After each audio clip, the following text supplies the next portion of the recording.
So I went and talked to shouts out to Eastern Hills High School. They have an entrepreneur class that they have for students, which we never had anything like that when I was growing up.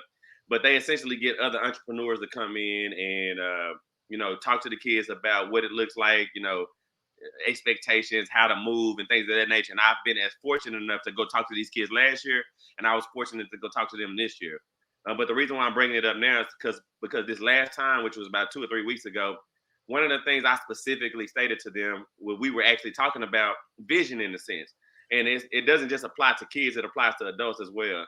The one thing that we fail to do a lot is articulating ourselves by writing it down or making a vision board, which I'll talk about in a minute. But for whatever reason, and again, I think that we're all capable of all things, but I asked everybody a question while I was in there, and I was like, do y'all know what y'all wore last week? And they were like, nah.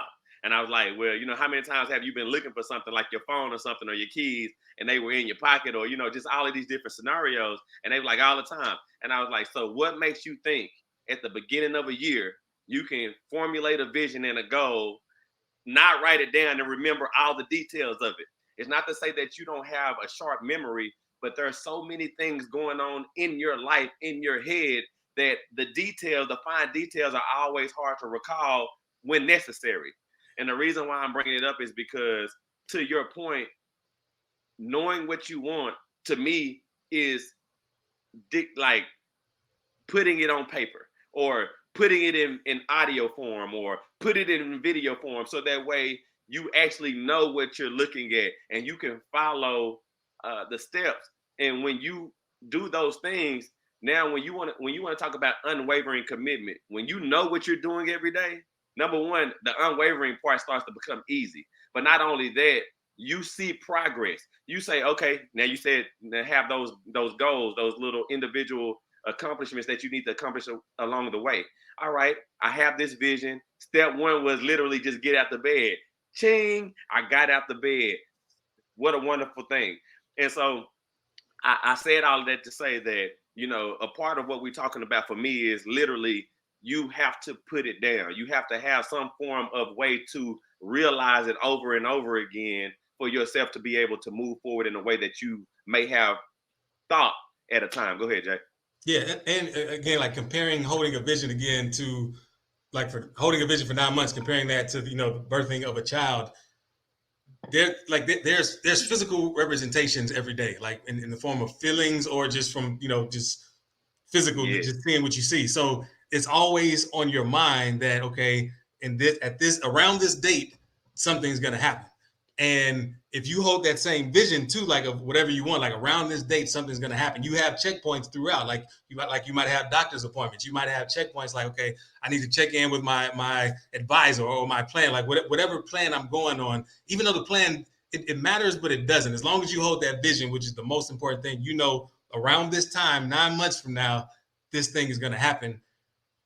You will make like you will usher it in. Like it's the world can't help but bring this to you because you're bringing it to it at the same time. It's like what you want wants you, and all of these forces go into play. But the important thing that you brought up is you have to revisit this on your vision on a regular basis. It could be easier to revisit that if someone is pregnant because again you already have that reminder. But if you're not, make sure you set up that reminder, post it, write it like you said, make a video that you watch whatever you got to do, remember it. I love it because, again, the stomach of a woman is evidence.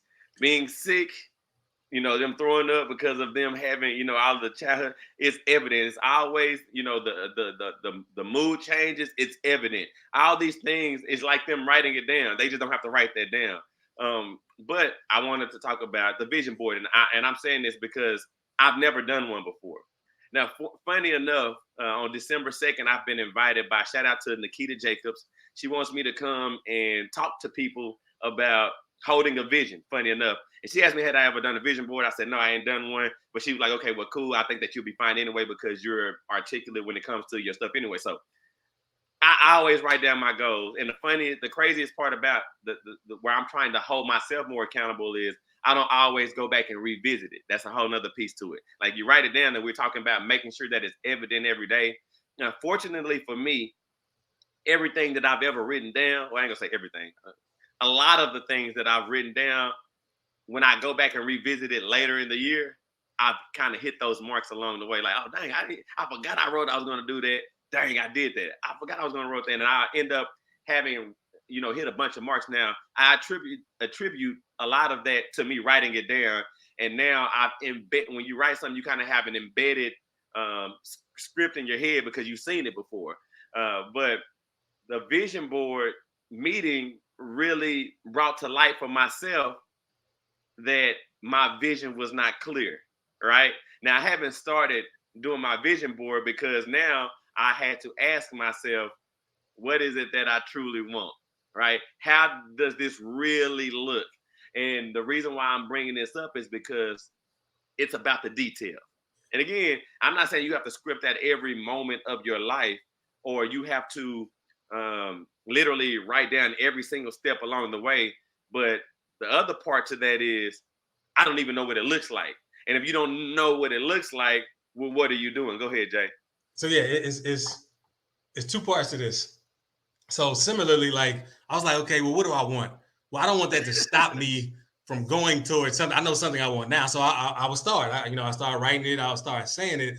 But then I realized it's like, okay, if I can do this with whatever I want, why am I settling for this? Why not really go for it? Like, why? I mean, if I fail, that could suck. But why not try to really get what I get? Like, I believe this works, and there's evidence that this works. Why not really go for it?